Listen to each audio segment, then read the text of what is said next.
اللهم صل وسلم وبارك على سيدنا محمد وعلى اله وصحبه وسلم. ازيكم؟ عاملين ايه؟ اخباركم؟ يا رب دايما تكونوا بخير.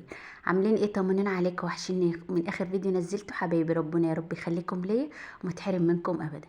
تعالوا بقى نشوف روتيننا النهارده. بصوا، روتين فيه كل حاجه كده، ان شاء الله باذن الله هيعجبكم. كملوا بس للاخر وهيشجعكم وهيخليكم تقوموا فورا تخلصوا كل اللي وراكم.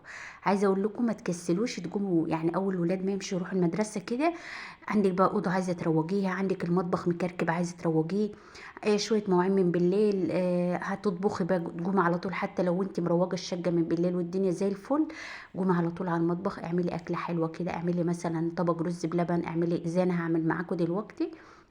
هعمل رز بلبن وهنعمل نحضر الغدا كمان مع بعض. وقلت بقى هروج معاكم اوضه شاهندة وكده. دي الاوضه دي يعني انا كده كده بصور، يعني بروج الروتين اليومي اللي احنا بنعمله كل يوم الصبح وكده، عشان دايما بيتنا يكون نضيف ويكون يعني ايه ما فيهوش كراكيب وكده.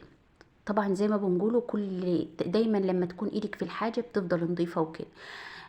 قلت بقى ايه هروج معاكم. كنتوا طالبين مني يعني روتينات بره المطبخ، يعني مش كل يوم اكل وكده، بس انا صراحه والله بحب اصور لكم يعني روتين اليوم اللي انا بعمله في المطبخ، اللي هو تحضير الغدا اي حاجه برضو بنعملها في المطبخ ترويج كده يعني. تمام. بس انا قلت بقى ايه عشان ما مش عايزه ازعلكم مني، قلت هنروج الاوضه. انا كده كده بصور بروقها، يعني هفتح بقى الكاميرا معاكم كده ونروقها. ده يعني اللي انا بعمله كل يوم الصبح قبل ما ادخل بقى نحضر الغدا. بنكون روقت الدنيا كده. جتني بقى إيه هي اما راحوا المدرسه، اول ما الولاد ما طلعوا راحوا المدرسه، انا على طول جتني فاتحه بحب دايما افتح الشبابيك نص ساعه كده على ما بكون روقت الشقه كلها.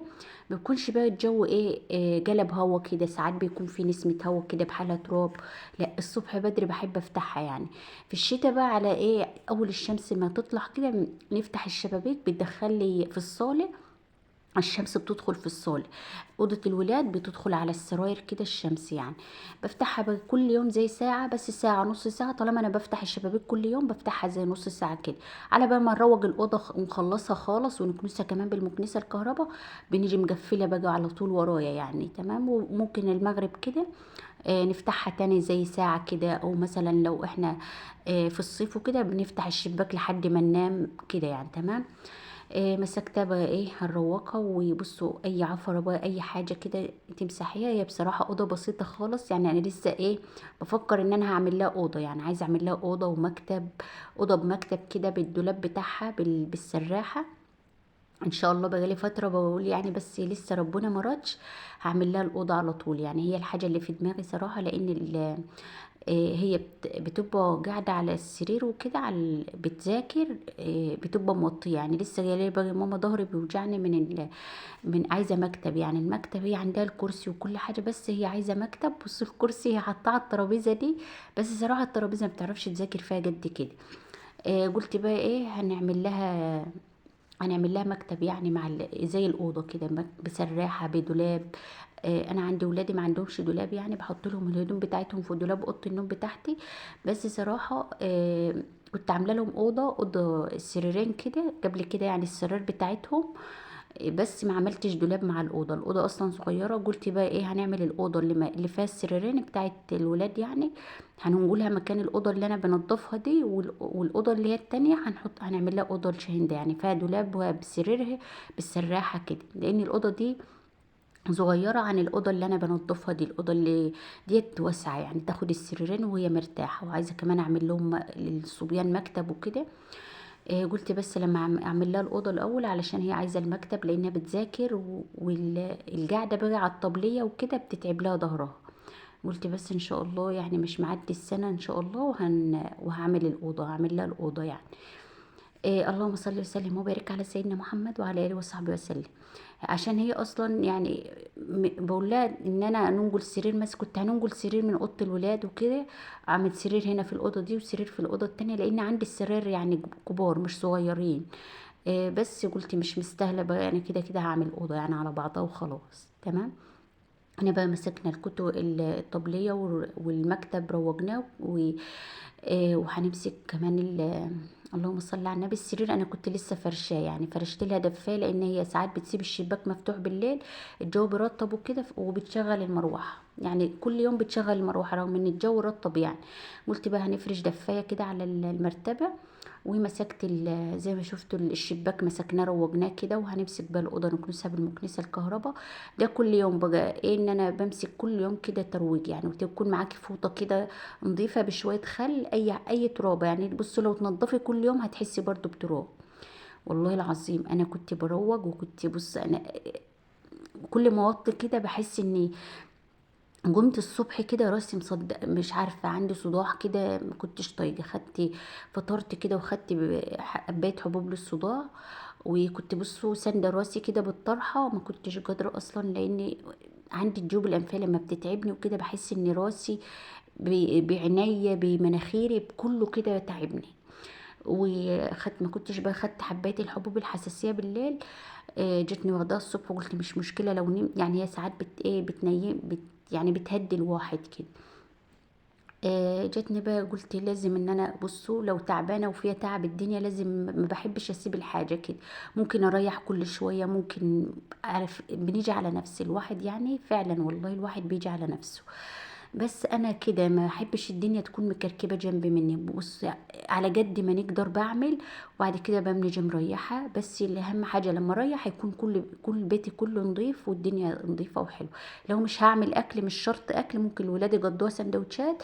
بس اهم حاجه ان الولاد يرجعوا من المدرسه كده يلاقوا الاوض بتاعتهم نظيفه، والصاله نظيفه، والدنيا نظيفه. وكمان البرندة لازم كل يوم ان انا امسحها مثلا بالشرشوبة. انسياكها كل يومين مثلا، انسياكها بالخرطوم عشان ما تبص وكده. البرندة بتكون نظيفة. عندي دور في الغسالة عايزة نحطه كده، بحط الدور في الغسالة ده كله لازم. لما بنخلص خالص بحس ان انا مرتاحة. لو مش هعمل اكل مش مشكلة، بس اهم حاجة تكون البيت نظيف والدنيا رايقة وحلوة يعني. تمام. جت بقى لما خدت الحبوب وكده، فوقت يعني، حسيت ان انا بعد بقى ما روقت الأوضة وخلصت كله، جتني بقى داخلة المطبخ. كنت مطلعة، كان عندي كيلو لحمة وكده، كنت مطلعاها. قلت لو قدرت ان انا هعمل، ما قدرتش خلاص. حضرت الغدا كمان يعني. بصوا ربنا بيقوينا فعلا يعني. بس انا لما حسيت، لما يعني بصوا مش عارفه، بيكون مثلا رطوبه لما الواحد بيقوم من النوم كده. بنبقى ساعات مشغلين مروحه كده، بنقوم مرطبه. لما مثلا تشتغلي بتحسي بقى ان انت ايه، نسيتي مثلا الصداع، او ان انت اشتغلتي وكده، حسيتي ان انت مش عارفه. اول ما بقوم كده واشتغل بحس ان الصداع ده راح، لكن طول ما انا نايمه عارفين ان بلاقي مش عارفه ايه اللي بيحصل لي بالظبط. والله بنقوم من الصداع وجع في عينيا وفي مناخيري وفي راسي كده، وانا في عز نومي بقوم كده. مش عارفه ده بقى ايه هو، اكيد بتكون رطوبه يعني. بس الواحد ما بيقوم كده ويفوق ويفطر وكده يعني، بحس بقى ان انا فوقت يعني، وبعمل كل حاجه صراحه يعني.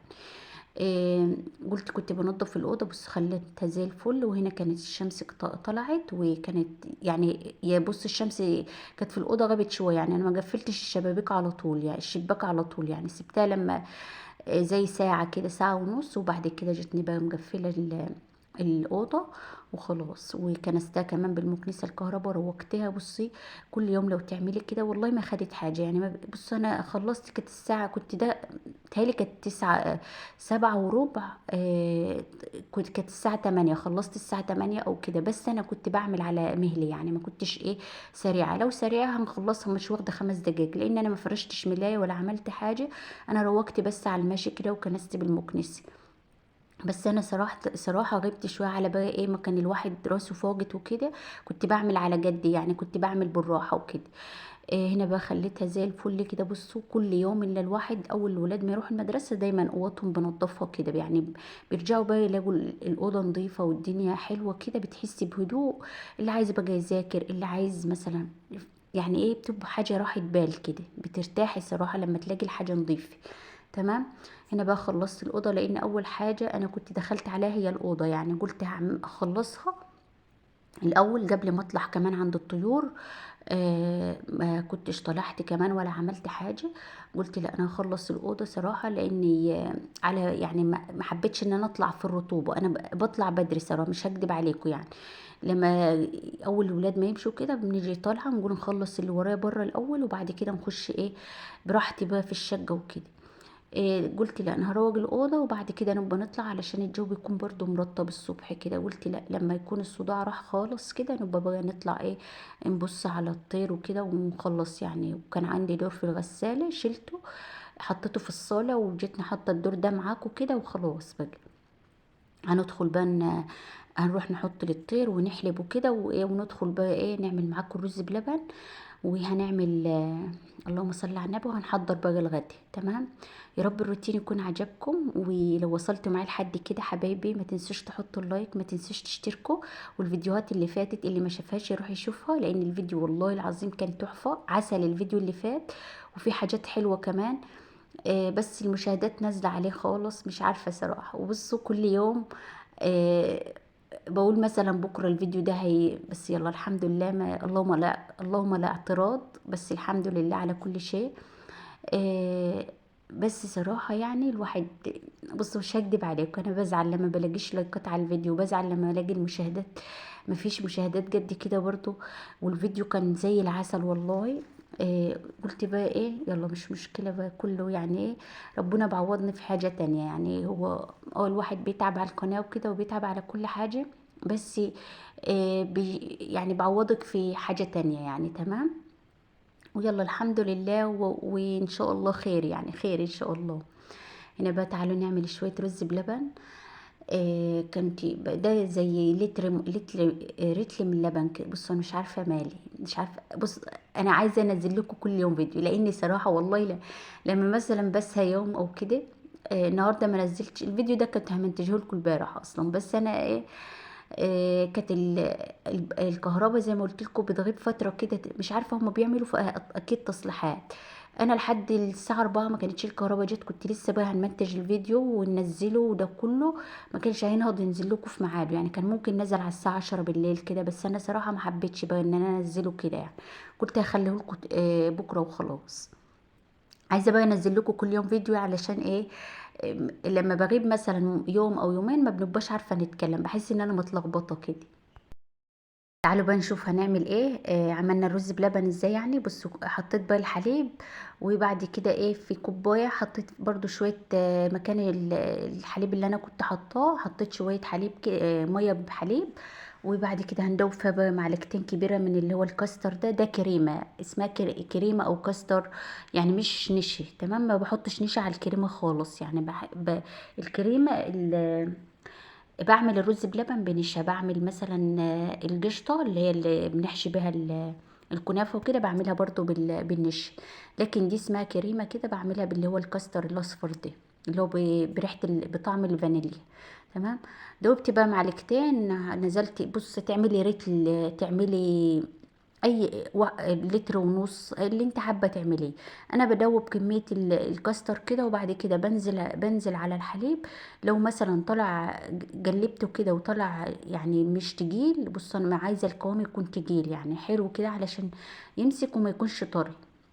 بنرجع تاني ندوب له مثلا معلقه.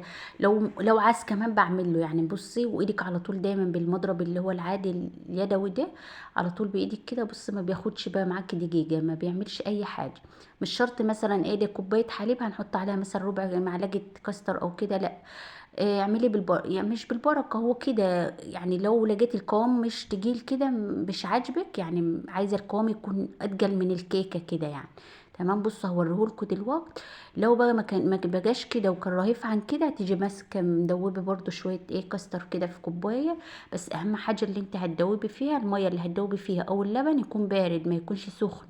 او مثلا ما نزلش بمعلقه الكاستر على الحليب السخن ده اللي احنا بندوب فيه، لا لازم تدوبي في كوبايه تانية. كوبايه تانية على شويه مثلا ميه او حليب، بس يكون صاجع يعني، مش الحليب ما يكونش تكون سخناه او تنزلي على الكاستر ده كده، لا في حاجه تانية زي انا ما بعمل كده. تمام. وهنحط بقى السكر على حسب ما انت بتحبيه، مسكر عادي باي حاجه. وعلى فكره ممكن حابه ان انت يعني لو عندك مكسرات غير السوداني، عشان السوداني برطب ويبقى طعمه مش حلو. عندك بقى اي مكسرات حابه تحطيها، لو حابه تحطي جوز الهند، حابه تحطي زبيب، اي حاجه في الرز في الكاستر ده يعني.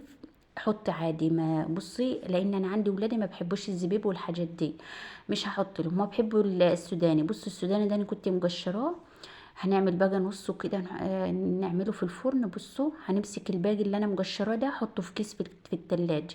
لما نعوز نجليه هنطلعه كده، لان السوداني ده من السنه اللي فاتت. واحنا بقى قشرته كده كان فيه خطة سوسة كده خفيفة، يعني مرضتش ان انا اجليه بقشره، وانا اصلا ما بحبش اجلي السوداني بقشره خالص. هنحطه في التلاجة ليه؟ لان هو كان مسوس، يعني كان السوسة دي يعني ايه، مش مثلا بنعمله اللي بسوسة، لا ده السوداني نضيف، يعني خطأ الواحد اللي كان فيه سوسة، اللي فيه سوسة ده بنرميه. تمام. ده بقى قلت عشان ما يسوسش برضه، لان لو غاب شوية هو مش هيغيب يعني، لان عندي ولادي بيحبوا السوداني يعني. جتني بقى ماسكاه معبياه في كيس الباقي ده، وهنحطه مثلا نجليه مرة تانية يعني. تمام. كنت بنجليه ليه؟ لان عندي بيطلعوا طبق اللي هو الكريمه يعني، ونقشر شويه سوداني هوريهولكوا في اخر الفيديو. يكون يعني خلاص مسك نفسه اخر يعني بعد الظهر كده، هيكون انا عاملاه الصبح. يعني بعدها ممكن تاكلي منه بعدها بساعة او ساعتين، يعني مش شرط يعني، انا وقت ما هنيجي ناكل منه هنصور لكم يعني ايه، اوريهولكوا كده. وهنكون جالينا السوداني كمان. وهوريكم بقى ده وده. تمام. هنا بقى كنت حطيت السوداني في الفرن، وكنت مولعه له، وهنحطه في الرف الاخراني خالص، ولع له من تحت. وتقلبي بس السوداني ما بياخدش حاجه في الفرن، وبينجلي معاكي، وبيبقى بصي كله زي بعضه، لا واحده محروقه ولا واحده مش طيب، كله زي بعضه. بس اهم حاجه ايه، تقلبيه كل فتره كده في الفرن. تمام. هنجيب بقى الكاسات بتاعتنا ونعبي الكريمه. بص بنسيبها بس تهدي 5 دقايق كده علشان ما تبقاش سخن جامد. وبعد كده بقى بتعبيها وتحطها على رف، تعمل لها رف لوحدها كده في التلاجة، وترصها فيه. عايزه اقول لكم ان انا كنت هعمل اصلا امبارح اللي هو الكريمه، او اعمل رز بلبن. بص قلت لا مش مشكله بقى، هنعمل ايه الصبح وخلاص. كنت هعمل الصبح، جيت المغرب قلت هعمل المغرب وخلاص، جيت المغرب ما عملتش، قلت لا ده اكيد ان انا هنسيب اللبن وهعمل الصبح، لان عندي الولاد بيحبوها صراحه يعني وهم ما بيشربوش الحليب قد كده، قلت بقى اعمل لهم بيها ايه كريمه وكده. خلاص هنا بقى حطيت رصيت الكريمه كده على في رف من التلاجة، وخلاص هتسيبها بقى بعد ساعه ساعتين كده هتروحي تاكلي منها، هتلاقيها كريمي كده وتحفه تحفه صاجعه كده وحلوه. اللهم صل وسلم وبارك على سيدنا محمد وعلى اله وصحبه وسلم. هنا بقى تعالوا نعمل هنعمل ايه النهارده. هنعمل، كان عندي شويه فاصوليا خضراء، انا كنت مصوراها معاكم من فتره يعني. بص انا كنت ناسياها اصلا الفاصوليا دي خالص، كنت حطاها على رف التلاجة كده، بس يعني ورا كده من الرف ما كنتش شايفاها، وكنت ناسياها كمان، غابت عندي زي اسبوع كده. كنت جايباها في مشتريات لو تفتكروا، بقالي فترة كده يعني ايه، جيت بس والله ما جرى لها حاجة يعني، ما لقيتها زي ما هي، مش ما فيهاش اي حاجة يعني. تمام. كنت حطاه في الكيس وحطاه على رف التلاجة. انا كنت جايباه علشان نعملها على اللحمة يعني، لان الفاصوليا الخضرا دي صراحة ما تعملهاش غير على لحمة. اللحمة بتخلي طعمها حلو، وهي ما تتاكلش غير على لحمة وشوربة لحمة يعني. قلت عندي عبد الله ما بيحبش الفاصوليا الخضراء، قلت هعمل شويه باميه، هنطلع كيس باميه من الفريزر من اللي انا مفرزاه، هنطلعه وهعمل بقى شويه الفاصوليا دول، شويه الفاصوليا. هو كان نص كيلو فاصوليا يعني، ما رضيتش نكتر، قلت لو يعني لما بتعملي، لما بيكون الطبيخ ياما وكده ما بيبقاش حلو، لما تعمليه صبح بعد كده. هو نص كيلو صراحه هيعمل لي ياما يعني، بيعمل لك شويه شويه حلوين يعني. قلت ايه لو بقوا حبوها يعني هنجيب لهم منها تانية. بصراحة كلوها وكان طعمها زي العسل، انا صراحة بحبها يعني. بس اكتر حاجة تحبيها لما تعمليها على اللحمة او شوربة اللحم، مش تعمليها لوحدها كده، اللحمة بتخلي طعمها خطير يعني. قلت هنا بقى انا عملت بصلتين كبار كده قطعتهم، شوحتهم كده ونزلت عليهم باللحمة، لان اللحمة ده هنقسمها على البامية وهنقسمها على الفاصوليا، بس نفس الحاجة هعملها يعني، نفس الصلصة والبصل وكده. تمام. نزلنا بقى باللحمة، ونزلت بالبهارات اللي هي كزبرة ناشفة، فلفل اسود، شوية كمون، ملح، بهارات 7 بهارات. اي حاجة، جوزة الطيب، اي حاجة حابة تحطيها بقى حطيها.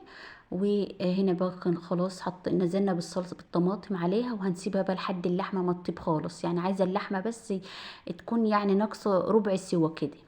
على حسب على قد ما تطيب مع الفاصوليا.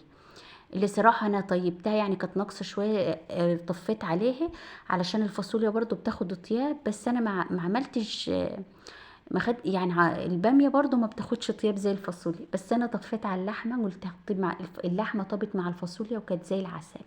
بس انا حطيت الباميه بقى على اللحمه الباميه اتهرت معايا شويه. ليه؟ لان انا اللحمه ما كانتش طابت يعني، والباميه عندي ما بتاخدش طياب خالص، يعني ممكن تاخد لها ربع ساعه ما بتاخدش طياب خالص. انا بنسلقها قبل ما احطها في الفريزر صراحه بتطلع بتكون زي الزبده كده، ما بتاخدش طياب. في ناس ما بتسلقهاش، وفي ناس مثلا بتعملها بس بتبقى يعني ايه، بتحس ان هي ممصوصه كده، او مثلا مش عارفه اقول لكم ايه، آه دبلاني حاجه زي كده يعني.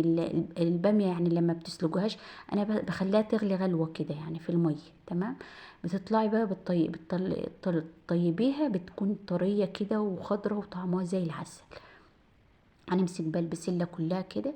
المفروض اصلا ان انا كنت غسلت البسله، كنت حابه ان انا اغسلها قبل ما اخرطها يعني، بس مش عارفه ايه اللي يعني ايه لما بتغسليها قبل ما تخرطيها بتبقى احسن. ليه؟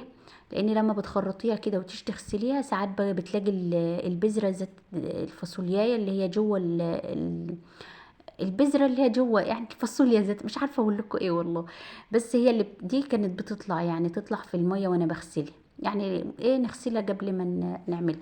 ممكن نديها شطفه كده بعد ما نخرطها. تمام. مسكتها هنا بقى خرطتها، وهنجيب حلتين نحط فيها هنحط في واحده الفاصوليا، وواحده هنحط فيها الباميه، وهنكسب بقى ايه. انا هنا كنت زودت اللحمه والبصل علشان زودتها زي تعمل شوربه كده. ان انا هحط لو هي متسبك بعد ايه، بعد الصلصه ما اتسبكت خالص باللحمه بكله يعني، جتني بقى مزوداها الشوربه اللي انا هحتاجها يعني. كده كده انت لما بتسبكي مثلا الصلصه وتحطيها على اللحمه او الطبيخ بتيجي مزوده شوربه. انا هنا كده زودتها، كان غلت اللحمه مع البصل مع كله. وهنقسمها بقى على الناحيتين يعني على الباميه وعلى الفاصوليا. هنقسمه بقى، مش هنزودهم لا شوربه ولا هنزود ميه ولا اي حاجه، لان هم كده يعني انا كنت حاطه كفايتهم يعني الحاجه. لا، انا بس قسمت اللحمه هنا وهنا. واللي بقى حابب ياكل باميه، اللي حابب ياكل. والباميه على فكره باللحمه وكده ممكن. انا عندي ما كنتش يعني ما جربتهاش، مش هكدب عليكم ما جربتهاش، بس انا جوزي كلها يعني كنت حاطه طبق باميه وكده مع الفاصوليا. بغمس باميه بالرز عادي، قال لي طعمها حلو خالص يعني، عادي لما تغمسي برضو الباميه بالرز. انا اللي اعرفه ان الباميه بتتاكل مثلا مع التحبيش، مع يكون عامله شويه خبز صبحين كده مع الحاجات دي يعني، مع العيش وكده. بس هو يعني كان الباميه بالرز، قال لي والله كانت طعمها حلو. بس انا صراحه الحاجه اللي مش جايه على بالي ان انا نجربها يعني ما بجربهاش. انا بحب الباميه مع الخبز كده، مع شويه بدنجان بصلصه، مع مثلا صينيه بدنجان محشيه كده في الفرن، مع صينيه بطاطس بالقشطه كده بشويه كزبره ناشفه كده يعني. ده لما تعملي صينيه البطاطس اللي هي بالكزبره الناشفه كده، وتحطي لها شويه قشطه وشويه زيت كده، وتاكليها مع الباميه والخبز الصابح كده، بتبقى الاكله خطيره.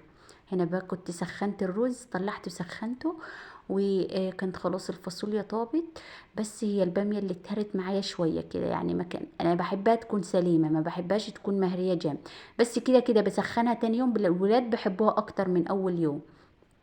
بتبقى في بعضها كده كلها، بس بتبقى طعمها احلى. مش عارفه ليه تاني يوم لما تسخني الباميه بتحسي ان بيكون طعمها احلى.